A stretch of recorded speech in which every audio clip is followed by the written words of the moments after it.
প্রশ্ন হলো, আল্লাহ মানুষ যখন বানাইছেন, বানাবার আগেই তো আল্লাহ মানুষকে শ্রেষ্ঠ মর্যাদা দিয়া তারপরে মানুষ বানাইছেন।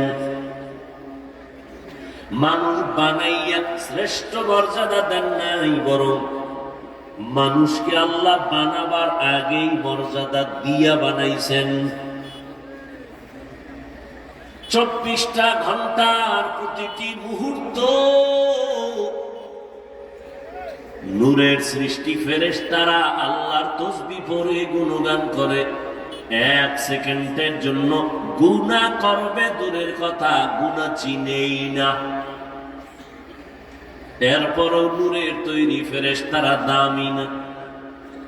আল্লাহ এমন এক জাতিরে দামি ঘোষণা দিয়া বানাইছেন, যেই দামি মানুষগুলো কেমন স্বভাবের, বলে চাইলেই গুনাহ করে ফেলবে, চাইলেই চোখের গুনাহ, মনে চাইলে সে হাতের দ্বারা গুনাহ করবে, জবানের দ্বারা গুনাহ করবে।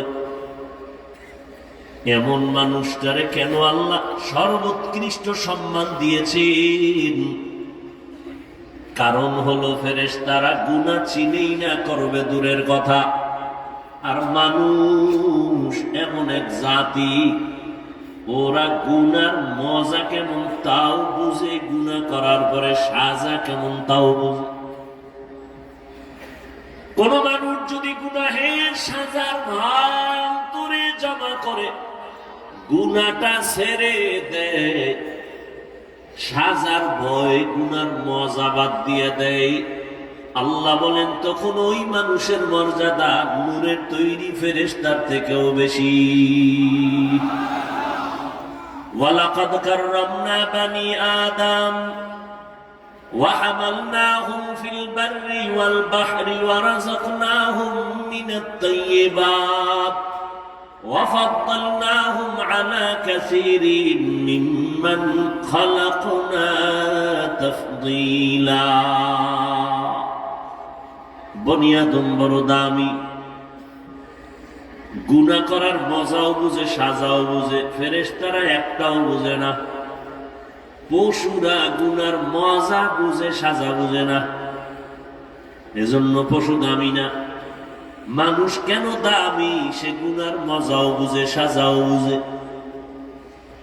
সাজার ভয়ে যদি গুনার মজা ছেড়ে দেয়, আল্লাহ তার মর্যাদা ফেরেশতার উপরে দিবেন সমান না।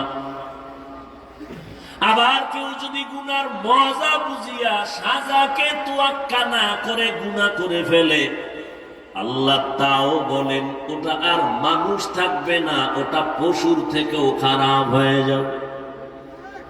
ওয়ালাকাদ যারানা লিজাহান্নামা কাসীরাম মিনাল জিন্নি ওয়াল ইনসি লাহুম কুলুবুন লা ইয়াফকাহুনা বিহা ওয়া লাহুম আ'য়ুনুন লা ইউবসিরুনা বিহা ওয়া লাহুম আযানুন লা ইয়াসমাউনা বিহা উলাইকা কাল আনআমি বাল হুম আযাল উলাইকা হুমুল গাফিলুন।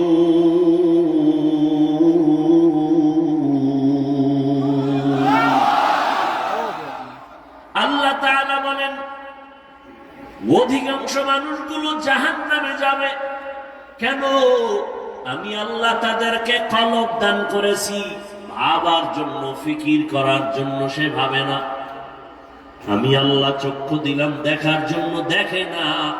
কান দিলাম শোনার জন্য, শুনে না। না দেখে কি চোখে পট্টি লাগাইছে? কয় না। যা দেখতে বলছি দেখে না। আমি বলছি এই চোখ দিয়া মা দেখবি সওয়াব, বাবা দেখবি সওয়াব। এই চক্ষু দিয়া বাইতুল্লাহ দেখবা সওয়াব, এই চক্ষু দিয়া আল্লাহর ওলি দেখবা সওয়াব। হাকিমুল উম্মত মুজাদ্দিদুল মিল্লাত শাহ আশরাফ আলী থানভী রাহমাতুল্লাহি আলাইহি বাংলাদেশে আসছেন সফরে। উলামায়ে কেরামদের কাফেলা থানভীর বয়ান শুনলেন, বয়ান শুনে কাঁদলেন।